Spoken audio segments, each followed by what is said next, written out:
तो आज के इस वीडियो में स्वागत है आपका, जिसमें हम लोग आज एर्गेंड प्लेन के बारे डिस्कस करेंगे। क्लास 11 कॉम्प्लेक्स नंबर्स के अंदर ये सब टॉपिक है एर्गेंड प्लेन। ये बहुत ही इम्पोर्टेंट टॉपिक है एर्गेंड प्लेन, और बहुत ही सिंपल भी। इस टॉपिक को समझने के लिए आपको दो कॉन्सेप्ट्स अच्छे से आने चाहिए। वो है modulus of complex number as well as conjugate of complex number. तो सबसे पहले इन दो कॉन्सेप्ट्स को रिवाइज कर लेते हैं, a brief revision. Now let us consider a complex number z is equal to x plus y iota. अब अगर इस कॉम्प्लेक्स नंबर का कंजुगेट निकालना है, कंजुगेट का मतलब होता है इमेजिनरी पार्ट का साइन चेंज करना। अगर इनिशियली प्लस है तो कंजुगेट होने से इमेजिनरी पार्ट का साइन नेगेटिव होगा। अगर इनिशियली माइनस होता तो कंजुगेट करने से प्लस हो जाएगा, एंड सो ऑन। तो कंजुगेट का बेसिक यही था। अब बात करते हैं मॉड्यूलस की। तो मॉड्यूलस में थ्योरी के अकॉर्डिंगली रियल पार्ट का स्क्वायर प्लस इमेजिनरी पार्ट का स्क्वायर होता है, अंडर रूट। तो यहां पर mod of this complex number will be equal to under root x square plus y square. तो ये दो कॉन्सेप्ट को ध्यान में रखना जरूरी है एर्गेंड प्लेन को अच्छे तरीके से समझने के लिए।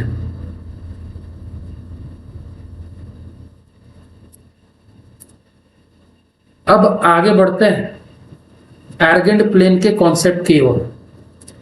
एर्गेंड प्लेन बेसिकली कोऑर्डिनेट ज्योमेट्री से थोड़ा रिजेंबल करता है। इसमें कोऑर्डिनेट ज्योमेट्री के कॉन्सेप्ट्स भी थोड़े बहुत आएंगे।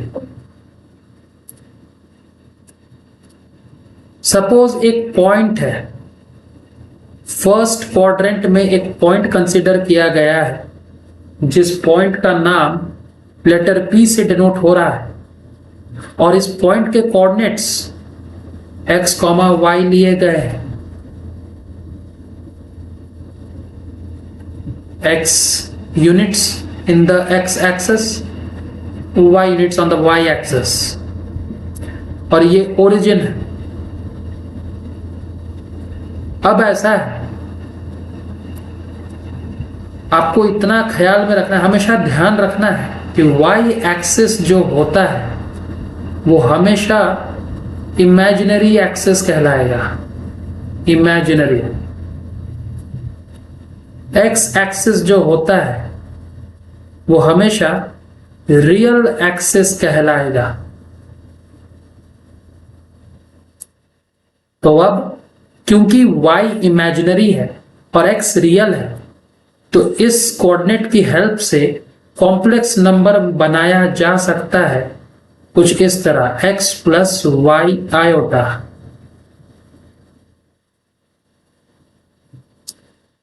Late us consider example. अगर मान लीजिए यहां कहीं पर एक पॉइंट है, इस पॉइंट का नाम है R, और इस पॉइंट के कोऑर्डिनेट्स है -2,1। तो इसके कॉरस्पॉन्डिंग में जो कॉम्प्लेक्स नंबर बनेगा वो होगा -2 प्लस 1 आयोटा, यानी कि -2 प्लस आयोटा। काफी सिंपल है। एक और एग्जांपल लेते हैं। मान लीजिए एक पॉइंट यहां पर है जिसका नाम है Q और इसके कोऑर्डिनेट्स सपोज 2, -3, तो रेस्पेक्टिव कॉम्प्लेक्स नंबर जो मिलेगा वो होगा 2 plus -3 iota, that is 2 -3 iota. तो इस तरह से हम लोग इसे कहेंगे कि the coordinate plane that represents the complex numbers is called complex plane or argand plane। यही है argand plane। अब इस argand plane के बेस्ड बहुत सारे प्रॉपर्टीज हैं, बेसिक थ्योरीज हैं, इनके एप्लीकेशंस भी हैं, वो एक एक करके समझेंगे इस वीडियो में। ओके, तो अब ऐसा है कि सबसे पहला प्रॉपर्टी की तरफ बढ़ते हैं। प्रॉपर्टी नंबर 1, इसके लिए फिर से एक्सेस बनाना पड़ेगा।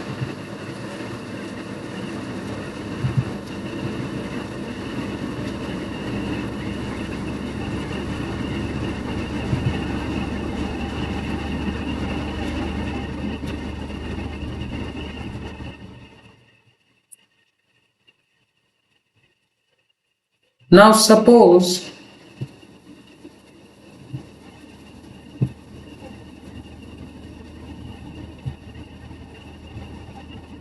एक पॉइंट कंसिडर करेंगे जिसका कॉरस्पॉन्डिंग डिस्टेंस फ्रॉम ओरिजिन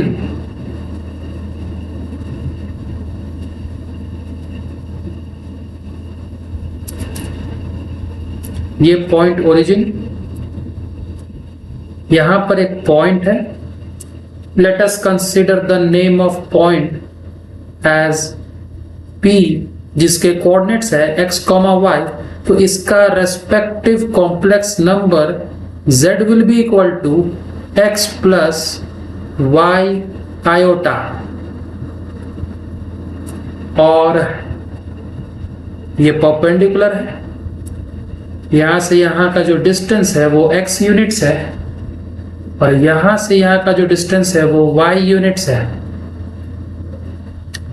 अब तो साफ जाहिर है कि ये जो OP है, OP स्क्वायर जो होगा वो इक्वल टू होगा, let us consider this part as R, OR square plus RP square होगा।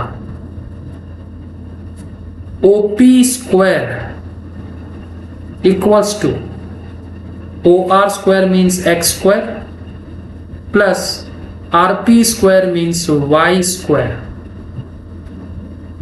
यहां से OP का फाइनल वैल्यू जो होगा वो होगा under root x square plus y square. Under root x square plus y square को हम लोग ये भी कह सकते हैं कि ये जो है under root real part of complex number का स्क्वायर है plus imaginary part of complex number का स्क्वायर है, जैसा कि आप यहां देख सकते हैं। तो फाइनली हम लोग ये भी कह सकते हैं कि ये OP जो है equal to mod of Z है। तो finally we can write this as mod of Z।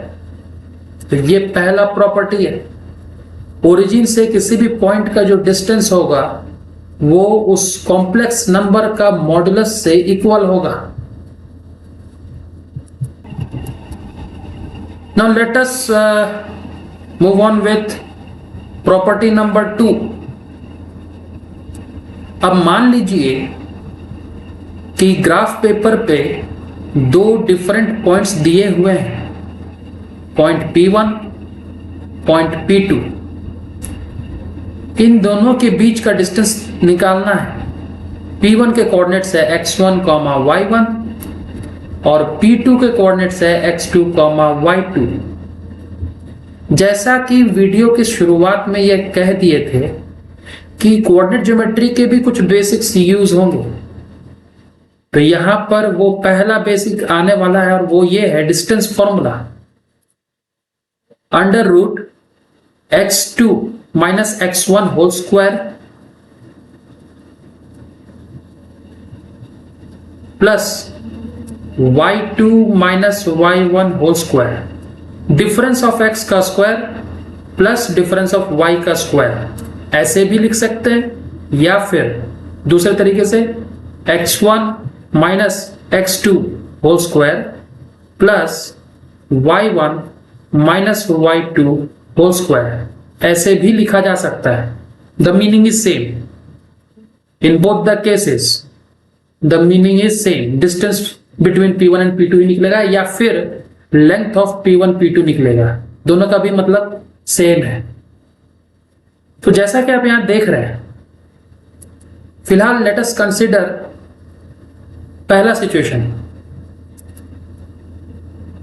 यहां पर x2 और x1 का डिफरेंस हुआ है, ये जो पॉइंट 2 है ये रिप्रेजेंट करेगा Z2, कॉम्प्लेक्स नंबर Z2, जिसमें ये होगा x2 प्लस y2 आयोटा। ये जो पॉइंट नंबर 1 है वो रिप्रेजेंट करेगा Z1, कॉम्प्लेक्स Z1, जिसका वैल्यू है x1 plus y1 iota. Now let us consider Z1 minus Z2 and Z2 minus Z1 respectively. जब Z1 माइनस Z2 करेंगे, दो कॉम्प्लेक्स नंबर का डिफरेंस लेंगे तो एक कॉम्प्लेक्स नंबर मिलेगा। वो कॉम्प्लेक्स नंबर क्या होगा सर? Z1 क्या है? x1 plus y1 iota. Z2 क्या है? x2 plus y2 iota. इन दोनों का डिफरेंस लेना है। तो जब डिफरेंस लेंगे सर तो मिलेगा x1 minus x2 in a bracket plus y1 minus y2 with iota common. ये जो है एक कॉम्प्लेक्स नंबर मिला। इस कॉम्प्लेक्स नंबर का मॉड्यूलस निकालें तो क्या मिलेगा? Under root x1 minus x2 whole square plus y1 minus y2 whole square. Actually ये जो z है उसको हम लोग क्या कहेंगे? Modulus of z1 minus z2। ये z1 माइनस z2 का ही मॉडुलस है। सिमिलरली यहां पर z2 माइनस z1 में भी होगा। ये जो z2 माइनस z1 है उसको भी late us consider complex number z है। दो कॉम्प्लेक्स नंबर्स का डिफरेंस जो होगा वो भी कॉम्प्लेक्स नंबर होगा सर। तो अगर z2 माइनस z1 करते हैं तो पहले आएगा x2 प्लस y2 आयोटा, फिर आएगा x1 प्लस y1 आयोटा, और इन दोनों का डिफरेंस जो होना है वो होगा x2 minus x1 in a bracket plus y2 minus y1 in another bracket with iota common. तो अब क्या होगा सर? ये जो है ये भी इक्वल टू z है। इसका अगर मॉडुलस लेंगे तो अल्टीमेटली हम लोग जो है मॉडुलस ले रहे हैं z2 माइनस z1 का, और रिजल्ट क्या होगा? Under root x2 minus x1 whole square plus y2 minus y1 whole square. तो कहने का मतलब यह है कि यही दो सिनेरियोज, यही दो कंडीशंस, यही दो सिचुएशंस जो है ना आपको यहां दिख रहा है, जो पहले ही वहां पर लिखा जा चुका है। P1 P2 का डिस्टेंस, ये देख सकते हैं ये दोनों सेम है। तो ये क्यों लिखा सर? ये लिखने का मतलब ये था कि we can consider this one as mod of Z2 minus Z1. We can consider this as mod of Z1 minus Z2.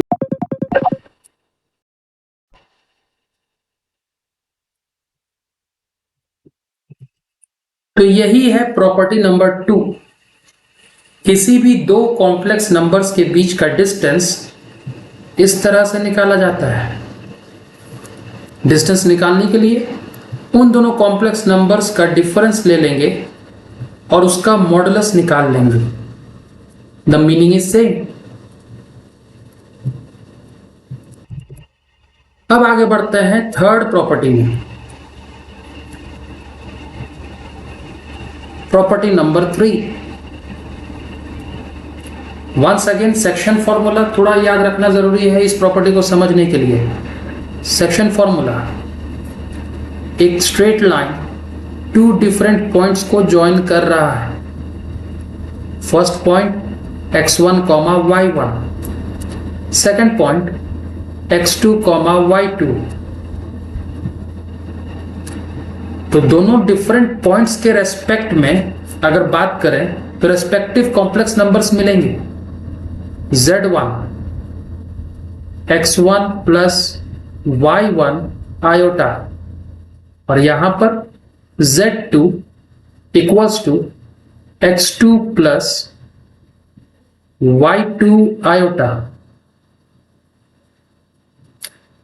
और अब इमेजिन करते हैं कि एक पॉइंट कहीं बीच में ऐसा है जो इस लाइन को डिवाइड कर रहा है इन द रेशियो m:n। और अब इस पॉइंट के कोऑर्डिनेट्स को फाइंड आउट करना है। एब्सिसा क्या है और सबऑर्डिनेट क्या है, ये फाइंड आउट करना है। तो इसका एक थ्योरी दिया गया था जो स्टैंडर्ड 10 में पढ़ाया जा चुका है, और वो ये है कि क्रॉस मल्टीप्लिकेशन करना होता है, ऑल्टरनेट मल्टीप्लिकेशन करना पड़ता है ऑपोजिट साइड्स। तो एब्सिसा जो होगा वो होगा m टाइम्स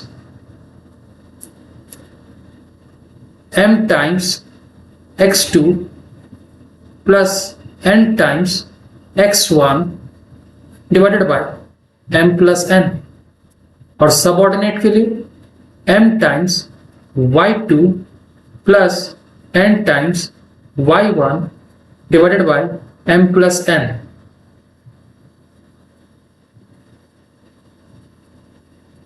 तो ये जो है कोऑर्डिनेट्स हो गए r के respective coordinates.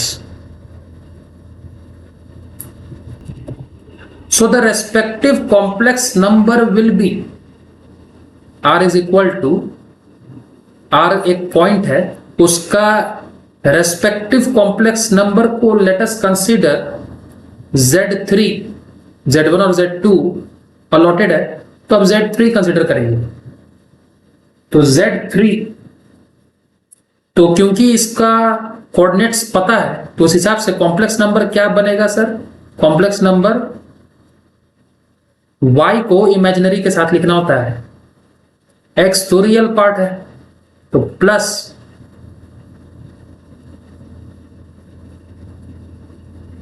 Divided by m plus n, और ये आयोटा के साथ रहेगा। तो अब इसका जब एलसीएम लिया जाए तो कुछ वैल्यू आएगा। m प्लस n डिनोमिनेटर में होगा, एलसीएम न्यूमरेटर जो होगा वो m x2 plus n x1 plus m y2 iota plus n y1 iota होगा। That is equal to अब m वाले हिस्सों को एक साथ करेंगे,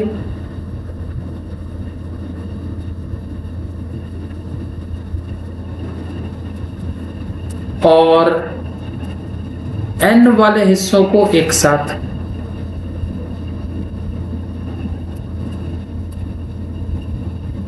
ऐसे में क्या होगा, m कॉमन हो जाएगा, x2 प्लस y2 आयोटा रह गया, प्लस n कॉमन हो जाएगा, x1 प्लस y1 आयोटा रह जाएगा। और इसे फाइनली हम लोग कहेंगे m of z2 plus n of z1 divided by m plus n, which is therefore we can say z3 is equal to m times z2 plus n times z1 divided by m plus n।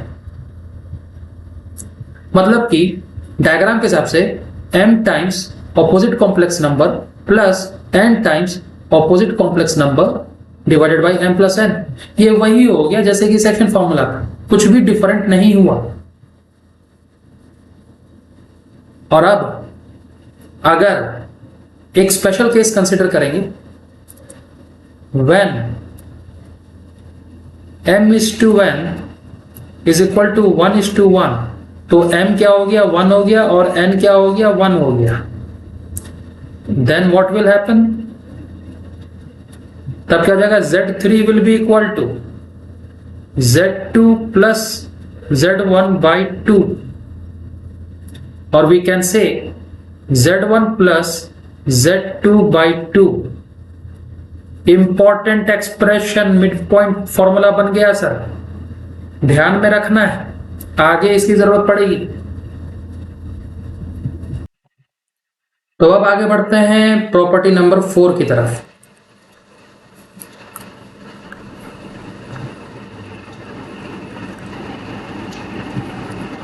In property number 4, we will deal with geometric representation of minus z, z conjugate and minus of z conjugate। ये 3 notation से deal करना है। इसके लिए graph की जरूरत पड़ेगी। तो चलिए अब एक कॉम्प्लेक्स नंबर एक पॉइंट कंसिडर करते हैं P, जिसका कोऑर्डिनेट्स है x, y। इसका ठीक सिमेट्रिकल पॉइंट कहीं यहां होना है। Symmetrical, distance must be equal, same coordinates होंगे, माने सेम डिस्टेंस होंगे, बट कोऑर्डिनेट्स थोड़ा सा डिफरेंट होगा। यहाँ नेगेटिव x हो गया और y पॉजिटिव ही रह गया। इसका सिमेट्रिकल समवेयर हियर, कहीं यहां पर पॉइंट बनेगा। अच्छा, ये P डैश है, अब इसको P double dash second time reflect हुआ है। इसके कोऑर्डिनेट्स होंगे negative x as well as negative y। इसका सिमेट्रिक कहीं यहां आएगा। Let us consider it as P triple dash. इसके coordinates x positive, only y negative. तो ऐसा होना है। ये सभी हो जाने के बाद अब सबके रेस्पेक्टिव कॉम्प्लेक्स नंबर्स को पहले लिख लेते हैं। इसका कॉम्प्लेक्स नंबर होगा, डायरेक्ट कॉम्प्लेक्स नंबर लिखते हैं, ओरिजिनल कॉम्प्लेक्स नंबर है इसलिए z रहेगा x प्लस y आयोटा। इसका complex number minus x plus y iota कहा जाएगा। ठीक है जी। तो ये जो minus x plus y iota है, इसमें अगर माइनस साइन पूरी तरीके से कॉमन ले लें तो x माइनस वाई आयोटा बन जाएगा। और ये x माइनस वाई आयोटा कुछ नहीं बल्कि z कंजुगेट है, z कंजुगेट है। वीडियो की शुरुआत में बताया गया था कंजुगेट का मतलब क्या होता है, इमेजिनरी पार्ट का साइन चेंज होता है सर। तो यहां पर इमेजिनरी पार्ट का साइन ऑल्टरनेट हो गया है, इसलिए इससे z कंजुगेट लिखेंगे। आगे बढ़ते हैं। ये कॉम्प्लेक्स नंबर जो देगा वो होगा -x - y iota. Once again let us take -n as common, x + y iota बन गया ब्रैकेट के अंदर, ये सिंपली -z है। और इस कॉम्प्लेक्स नंबर की बात करें तो ये बन जाता है x - y आयोटा, इसे हम लोग सिंपली z कंजुगेट कहेंगे। तो यहां पर -z conjugate, -z and z conjugate, ये तीनों नोटेशंस बन गए। Original complex number was z। तो ये हुआ ज्योमेट्रिक रिप्रेजेंटेशन। तो चलिए अब आगे बढ़ते हैं प्रॉपर्टी नंबर 5। इन टोटल 6 है, तो ये सेकंड लास्ट प्रॉपर्टी है, प्रॉपर्टी नंबर 5। प्रॉपर्टी नंबर 5 में हम लोग पैरेललोग्राम लॉ को डील करने वाले हैं। पैरेललोग्राम लॉ, अब ये क्या है सर? इसके लिए भी ग्राफ की जरूरत है। नाउ सपोज ये जो है तो ये ओरिजिन है,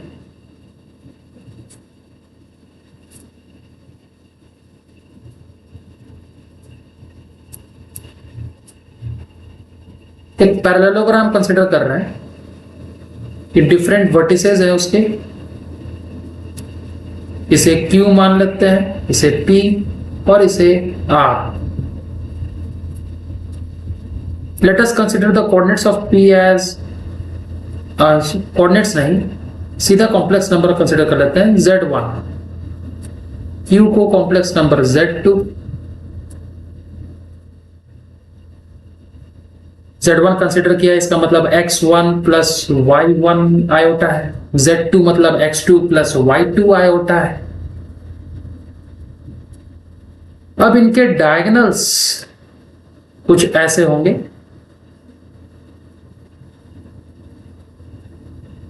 और डायगोनल से एक पॉइंट पे जो इंटरसेक्ट कर रहा है उस पॉइंट को M कंसीडर कर लेते हैं, and this M will be midpoint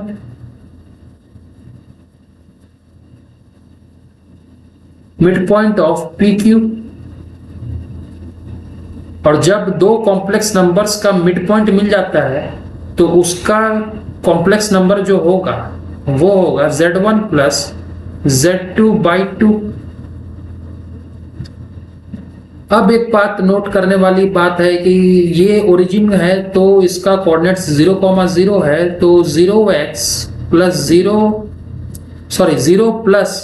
0 iota, यानी कि कॉम्प्लेक्स नंबर ही 0 हो गया।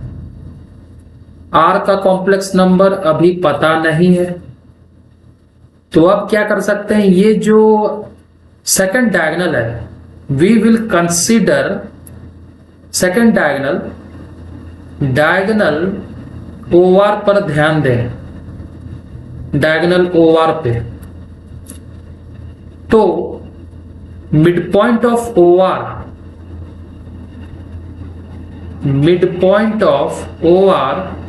Is equal to M। Midpoint कैसे निकालेंगे OR का? दोनों कॉम्प्लेक्स नंबर्स को जोड़ेंगे, 0 complex number plus Z complex number divide by 2, and that is equal to M। और M क्या है सर? M है ऑलरेडी Z1 + Z2/2 कैलकुलेट हुआ था, so therefore Z/2 is equal to Z/2, properly लिख रहे हैं equals to Z1 plus Z2 by 2. So therefore Z is equal to Z1 plus Z2. ये है पैरेललोग्राम लॉ। अब आगे बढ़ते हैं लास्ट प्रॉपर्टी की तरफ, जो है triangle inequality, property number 6। Triangle inequality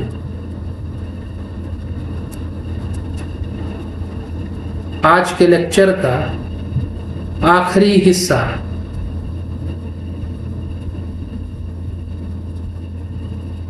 तो ट्रायंगल इनइक्वालिटी में ये सेम डायग्राम को डील करना है, इसलिए ये डायग्राम नजर के सामने हमेशा रहना होगा। तो अब देखते रहना है, डायग्राम को कंपेयर करते रहना है।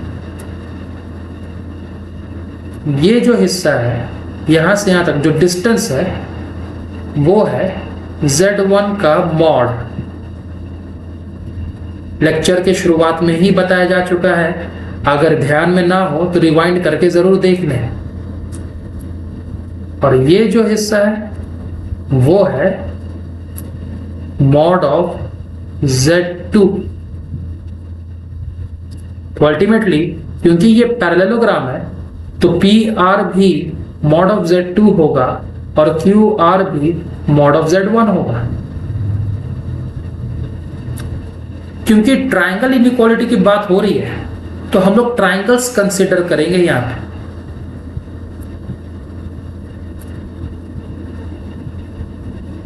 तो जैसा कि डायग्राम में मार्क हो चुका है, और हम लोग ये भी जानते हैं कि किसी भी ट्रायंगल का जो दो साइड का सम, कोई भी दो रैंडम साइड्स का जो सम होता है वो थर्ड साइड से ग्रेटर होता है।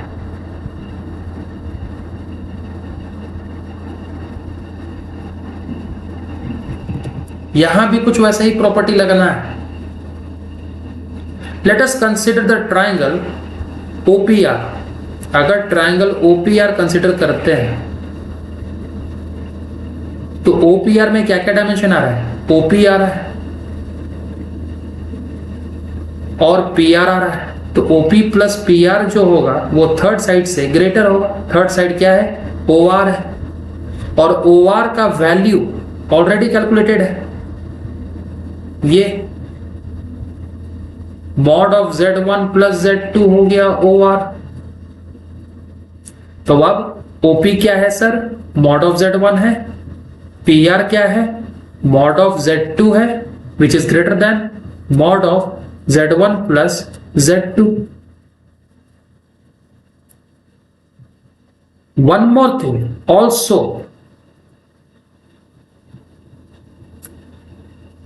also we know that ये O पॉइंट, M पॉइंट और ये R पॉइंट, ये जो 3 पॉइंट्स है, ये जो 3 पॉइंट्स है, दीज आर कोलिनियर। क्या है सर? कोलिनियर है। O M R, these are collinear. Therefore,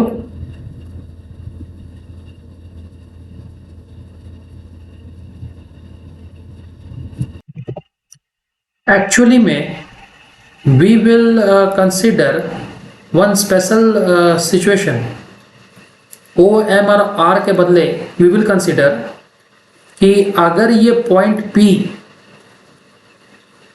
point M के जगह पर चले जाता है, मतलब कि ये लाइन स्ट्रेट हो जाए, PR, ये पॉइंट P जो है वो M के जगह पर चले जाए तो स्ट्रेट लाइन बन जाएगा, यानी कि O P और R कोलिनियर हो जाएगा। सो व्हेन, ये एक स्पेशल सिचुएशन है, when OPR becomes collinear,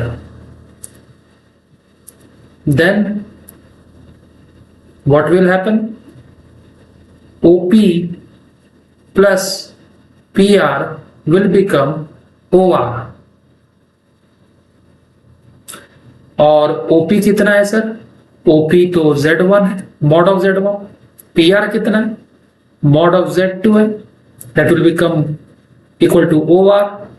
OR कितना है sir? Mod of Z1 plus Z2 है. तो अब ये है इक्वेशन 1, ये है इक्वेशन 2. इन दोनों इक्वेशंस को कंबाइन करें. On combining 1 and 2 we get mod of Z1 plus mod of Z2 greater than equal to mod of Z1 plus Z2. यही है ट्रायंगल इनइक्वालिटी. Thank you.